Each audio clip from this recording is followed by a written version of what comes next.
অভ্যুত্থানের পরে এই সরকার অন্তর্বর্তীকালীন সরকারকে এই দেশের মানুষ অনেক স্বপ্ন এবং আকাঙ্ক্ষা দিয়ে বসেছিল, কিন্তু এই সরকার আকাঙ্ক্ষা পূরণে সম্পূর্ণরূপে ব্যর্থ হয়েছে।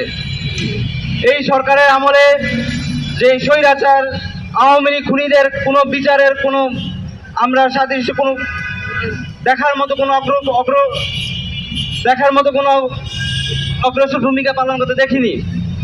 আমরা দেখেছি বিদেশে পলায়নরত খুনি হাসিনা সহ কয়েকজনকে ফাঁসির আদেশ দিয়েছে, অথচ বাংলাদেশের জেলে এখন পর্যন্ত অসংখ্য এমপি মন্ত্রী সহকারে খুনি আওয়ামী লীগের অনেক সংসদ সদস্য জেলে রয়েছে, কিন্তু তাদের কোনো বিচারের অগ্রগতি আমরা দেখতে পাচ্ছি না। এর তীব্র নিন্দা ও প্রতিবাদ জানাচ্ছি।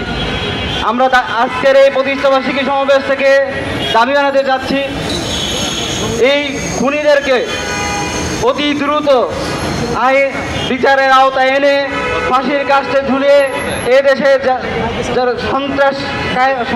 সন্ত্রাসী কার্যক্রম পরিচালনা করছে তাদেরকে গ্রেপ্তারের মাধ্যমে সকল অন্যায় অপরাধ, জুলুম, নির্যাতন, ধর্ষণ, খুন বন্ধ করতে হবে এবং তাদের বিচার এই নির্বাচনের পূর্বেই করতে হবে। আজকের সমাবেশে আপনারা সবাই আসার কারণে